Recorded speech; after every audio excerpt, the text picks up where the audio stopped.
Today we're going over the 2025 Winter Banner in Fae. This year's merry gift givers are Seidr, Alfred, Gatekeeper, and Harmonic Camilla. Talk about everyone's stats and skills, plus discuss some build ideas. There is no 4-star focus unit, but you can spark this banner 4 times. Our first banner unit is Winter's Seidr. She's once again a Green Mage Cavalier with 38 HP, 48 attack, 30 speed, 20 defense, and 49 res. Seidr has a res super boon, which would be ideal to get. Pretty typical high attack and res made stats like before. For old skills, Seidr has Crystalline Water, Blazing Light, and the best skill in the game, Reposition. Seidr's weapon is Winter Star. After acting, inflict -7 attack and res, exposure, and panic on the closest foe and foes within 2 spaces. After Kanto, if Seidr used an assist skill on the current turn, she gets an extra action and re-enables Kanto. This can happen once per turn. Now for herself, Seidr has the new standards, Sling, plus 15 stats, 25 true damage, and 15 flat damage reduction. Last, if initiating after moving, Seidr gets instant cooldown based on movement up to -3 cooldown. To debuff, Seidr needs to assist an ally first, but she gets an extra action. As for her own comet, Seidr basically has a better momentum. If Seidr can move 3 spaces, she can pre-charge her AoE special. For her unique C skill, Seidr has Future Guided, something Ghost of Christmas Past, Present, and Future Yet to Come. Now to start, this skill is just like her duo New Year's version. After foe's start of turn skills trigger, Seidr does a res check with the closest foe in counter directions. If they do not have the times grip status and Seidr wins the res check, she ends the foe's action immediately and inflicts times grip plus gravity on the enemy. Like before, the res check is based on distance, with each space adding 3 res, although Seidr will get a 5-point advantage. Now in addition to this, Seidr gives buffs to allies within 3 rows or columns. They get +5 stats, 7 true damage and flat DR, and then pre-impulses -1 instant cooldown. For herself, Seidr gets contive distance with a max of 3, minimum of 1. She disables adaptive damage effects. Seidr then gets another +5 stats, true damage equal to 20% res, 7 flat DR, and a free follow-up attack. So basically, Seidr's turn-ending gimmick is back. If the enemy has firm Kanto curb to counter, then she adds gravity to at least annoy the target. As for other support, Times Grip inflicts -4 stats and makes it so the user can't support allies with in-combat effects. You also got more stats, true damage, flat DR, and cooldown. Very solid stuff. For her new inheritable B skill, Seidr brings attack and res favor. If a rally or movement assist is used by or targets unit, grant +6 attack and res, empathy, and 50% piercing to the user and the ally. It also grants -1 cooldown to both units once per turn.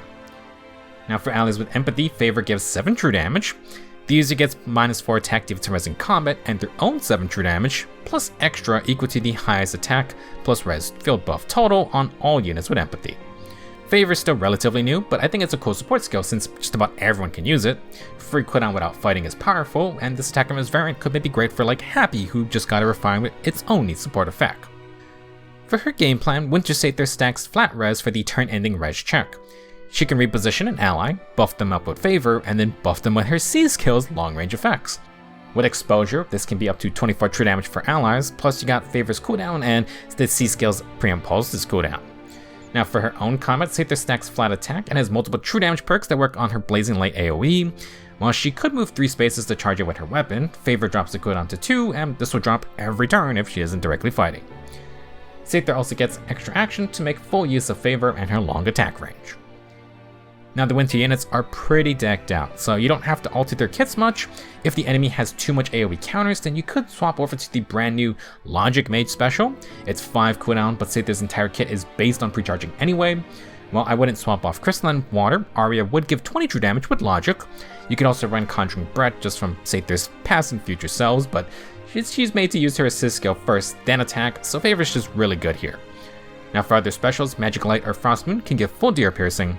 Ice Wall would give % DR for the enemy phase, although Seidr's plan's kinda just to stop the enemy from moving in the first place. All in all, Winter Seidr is gonna be annoying if you don't have high res units. Firm Kanto Curb should help, but she is gonna pre-charge high damage specials while also providing other support benefits.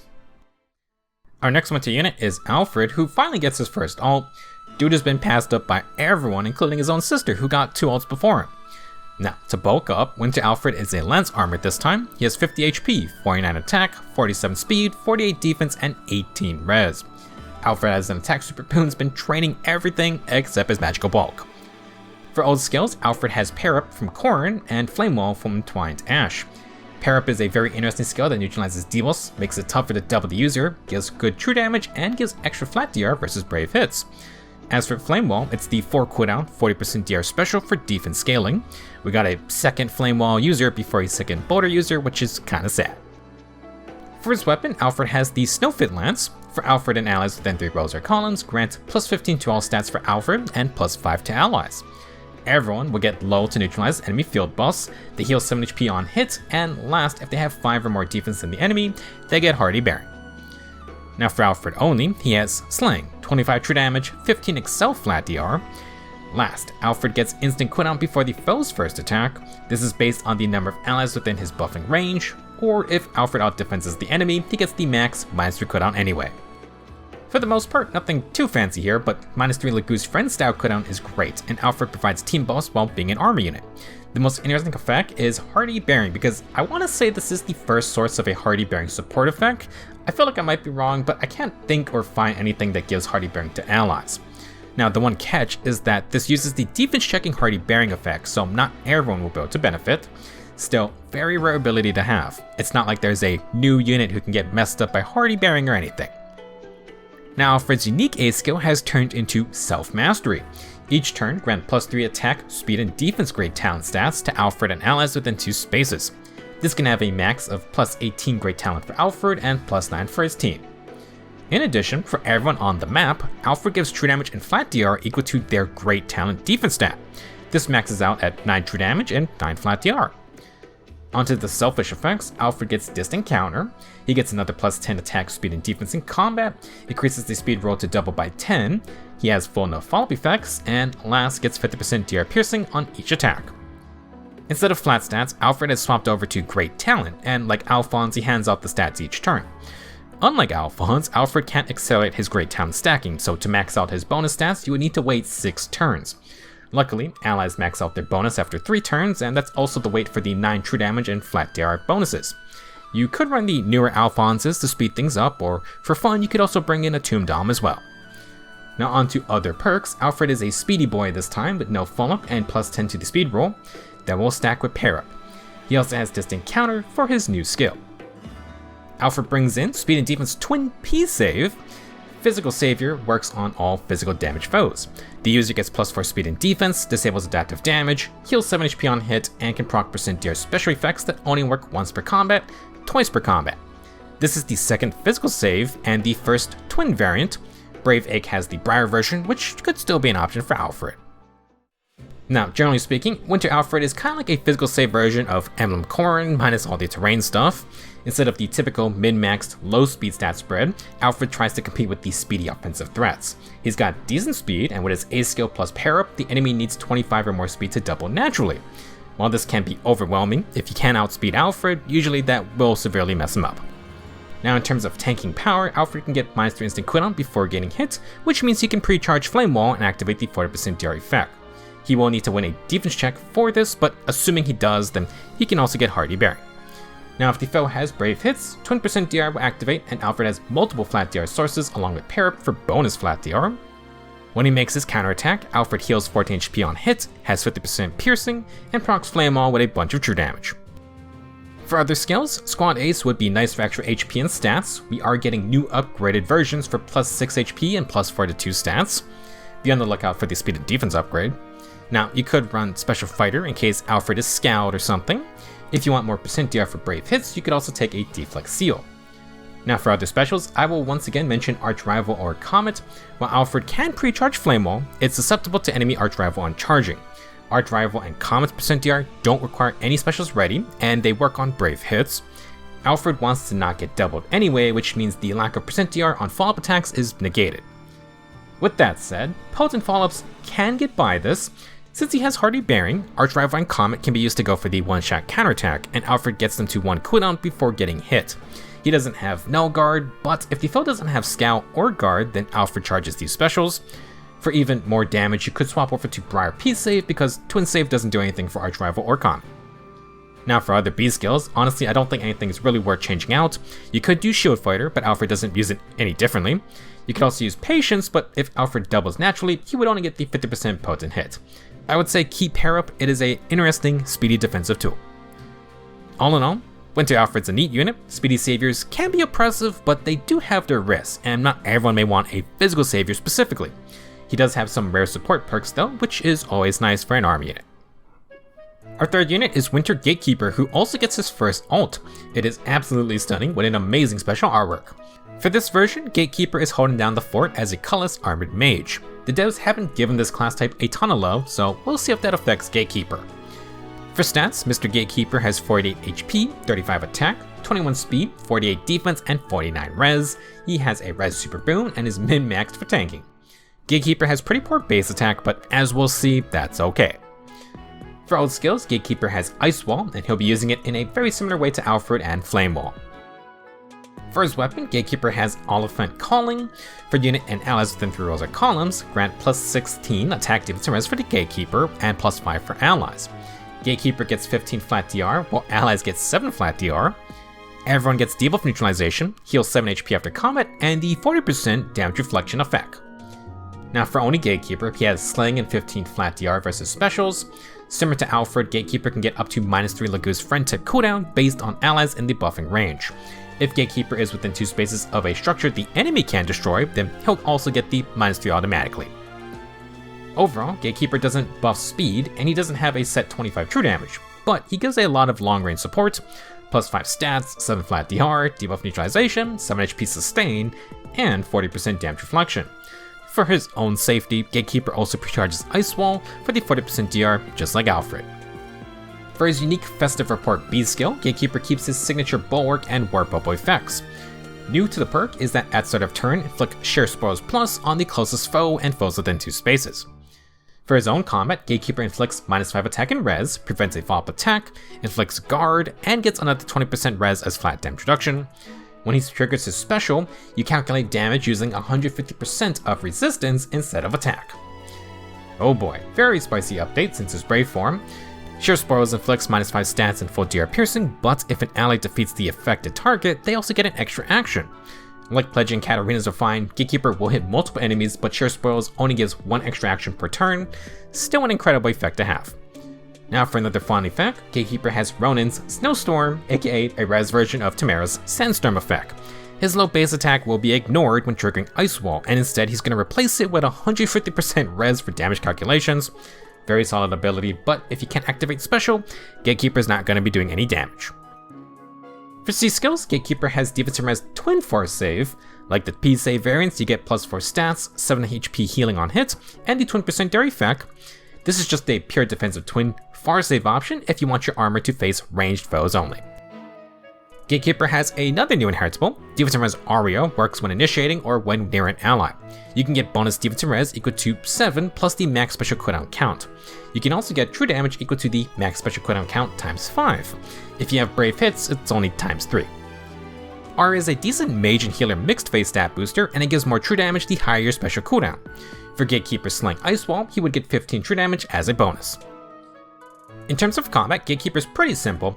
Low speed, pure defensive far savior who precharges Ice Wall to activate its 40% dare effect, while also using twin save to proc it twice. When he counters with his special, Gatekeeper ditches his low base attack with 150% of his res stat, which is incredibly strong.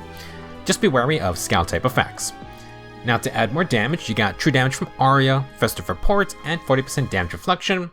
Hopefully Ice Wall gets the KO, because Gatekeeper doesn't have a follow-up unless you run Wily Fighter as a seal. We use Wily not Slick because Gatekeeper already neutralizes debuffs. Now for other skills, you could swap to Deluvio Boost for more HP and run a Squad A Sacred Seal. Instead of Ice Wall, you could use Comet like Alfred.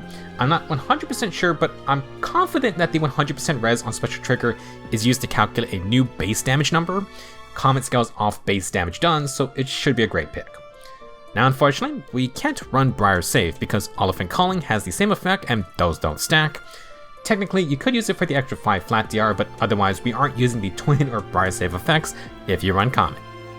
Now shifting focus to Gatekeeper's other benefits, he provides a ton of support, and he's got some rare effects. Damage reflection, even if it's the 40% version, is still nice, and the debuff neutralization along with flat DR, stats, and healing is useful for anyone. The combined Bulwark plus Warp Bubble is good, despite there being more pass units these days. Now as for Share Spoils, this can make Gatekeeper kinda dangerous. Not only does it disable any regular % DR, if the target dies, Gatekeeper's teammates get another extra action. Basically, if you can't take him out, then you really can't let your frontline die or things get ugly.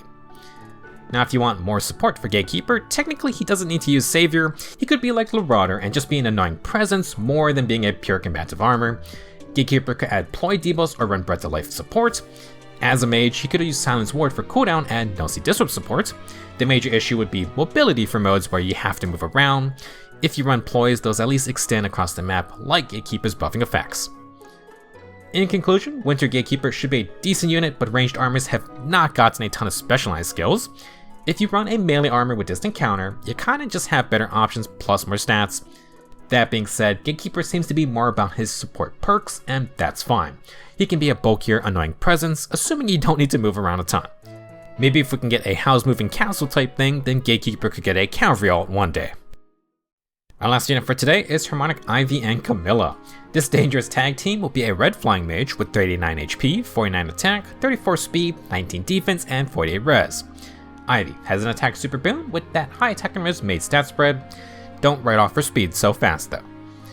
For other skills, Ivy's got speed and res Havoc for nice debuffing, true damage, and Kanto.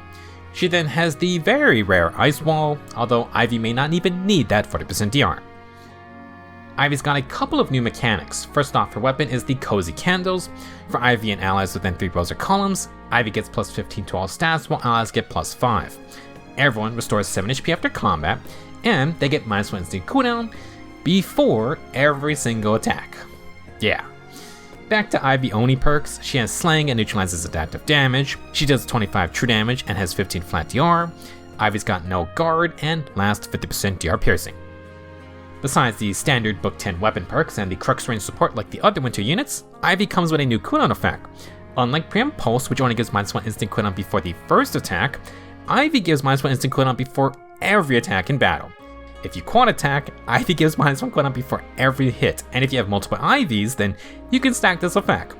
Not that it wasn't already good, but definitely another reason to have like feud effects on the team. Ivy's Obsession A skill is turned into Tunnel Vision. Like her previous unique A skill, Ivy has the same ability portion. If her support partner is within 3 spaces, Ivy can warp to a tile within 2 spaces. New effect is that Ivy now gets pass warping, probably thanks to Camilla. Now if there are no support partners, like in defense teams, Ivy will instead get +1 movement. Now at the start of either phase, Ivy grants Potent Follow and Anathema statuses to allies within 2 spaces. Ivy gets +9 flat stats and deals true damage equal to the number of times she attacked in the battle times 5. If Ivy has higher res than the enemy, or she is within 2 spaces of her support partner, or she has a S+ rank support on the map, then Ivy gets brave attacks. Last, because why not, Ivy has built-in Miracle. First off, Ivy's got flat stats to work with her high res for Havoc debuffing. She provides Potent Follow support, which is rare, and then Anathema stacking can get annoying in grouped up formations. Ivy is able to get brave attacks in a few ways, including the entwined S+ rank support. Miracle is always annoying, and Ivy can now get pass warping. As for the true damage effect, I believe this is also a new mechanic. Basically, Ivy's first hit gets 5 true damage, the second deals 10, and so on. Since she has brave hits and a potent follow, Ivy can get 5 attacks. The 5th hit would deal 25 true damage, although that would also be the weaker potent hit. Either way, combine this with her weapons cooldown effects and things are starting to get kinda concerning. For this pair's Harmonic skill, they hand out Resonance Blades and shields to units from Engage or Fates.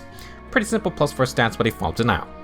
I suppose due to Camilla, you then inflict Haste Terrain on the closest foe that spreads out 2 spaces. This Divine Vein lasts for 2 turns. If you need to clear enemy Divine Veins, then this skill can do the job. It would also allow young Camilla to fly in after. As usual, Haste Terrain inflicts -5 stats and utilizes enemy field buffs in combat. For the last skill of Ivy's, she has a new flyer skill, Speed and Res Crux Ploy. The name is quite literal. At start of either phase, if foes within 3 rows or columns do not have 5 or more res than the user, then inflict Ploy and Exposure on them. In that same range, inflict -4 speed and res, and the foes suffer a free fall attack during combat. Crux Ploy is really just a combination of the 2 skills, and builds out of Speed and Res Rain 3, which is on Bridal Lana for easier inheriting. If you wanted a flyer to run a Crux skill, this is just a straight better option, although that assumes you have high base res to use the Ploy part of the skill. To recap, Harmonic Ivy is a high res mage who can use Havoc and Ploy for debuffing. For support, she can pass out Potent Follow, an anathema with long range +5 stats and healing. A new effect is Ivy being able to give -1 instant cooldown before every single attack. She's going to be incredibly strong for allies with brave hits and potent follow-ups. Speaking of, Ivy has both, assuming you outres the enemy or Ivy has her support partner. For her general game plan, Ivy will initiate and drop the 3 cooldown from Ice Wall to 2 cooldown. Her brave hit will drop it to 1 cooldown thanks to no guard. Before the second brave hit, Ivy gets another -1 instant cooldown, so her second brave hit procs Ice Wall. Basically, unless the enemy has Scowl, Ivy triggers Ice Wall every second brave hit. Now if the foe survives, not only does Ivy have 40% DR with some flat DR, she also just has Miracle. Not unbeatable, but still annoying. If you fail to KO Ivy, she has Crux for a follow-up attack. If she quads, then that's another Ice Wall. If you aren't super fast, then Ivy might also trigger her regular potent follow-up for a 5th attack. Ivy will have access to Pass Warping if her support partner is within nearby, or she can get 3 movement. She also has Havoc for Conto 1, but she will loop Miracle each fight, so she's not a total sitting duck. Maybe try to get her close counter like from Volley or the new Ike. For other skills, Ivy could use Stillwater for more flat res, or you could invest in more speed. None of Ivy's skills have HP checks, so she could make use of Desperation as a seal if she drops a low HP. If you wanted more upfront magical bulk, you could use a Squall A seal with +3 bonus res. For B skills, Conjuring Breath and Shackle could be true damage replacements. This will leave Ivy with no Conto though. For C skills, you could run Sana's Ward, or for even more instant cooldown support, along with Nussy Disrupt. There is also Ivy's traditional guidance skills, which she doesn't have on this ult. Now for specials, Ivy could run the new Logic Mage special. Logic is 5 cooldown, but it gives -1 cooldown if the fall is a penalty, and Ivy has 2 debuffing skills. This would allow Ivy to trigger Logic on her second brave hit, just like Ice Wall. For other options, you could use Frost Moon for full DR piercing. Technically, Glacies does more damage than Ice Wall and Frost Moon. Now just for a silly time, Ivy can also trigger the 2 cooldown specials on every single attack. While funny, the general trend for Faye is that low cooldown specials don't do enough damage to get by the massive amounts of % DR and flat DR available. To make a dent, everyone has been using the new 4 or 5 cooldown specials, and then figuring out cooldown methods from there. On that note, Harmonic Ivy's new instant cooldown support will be quite strong, considering brave attacks don't seem to be going anywhere, and we have more and more potent follow-up effects. Definitely a unit that will be able to create some really absurd cooldown situations. That'll be it for the 2025 Winter Banner. Very fun selection of units and a whole lot of long-range support that will be stacking together. Now if you don't plan to summon, we have a super spicy Tempest Trials. The finale of the Book 6 side plot is happening, and Zelkov will make his Fae debut. He's got a cool weapon, plus we have some incredible secret seals such as Potent. Maybe that was brought along by the Potent Princesses. That's all I have for this video. Good luck on your summons, and I will see you in the next one.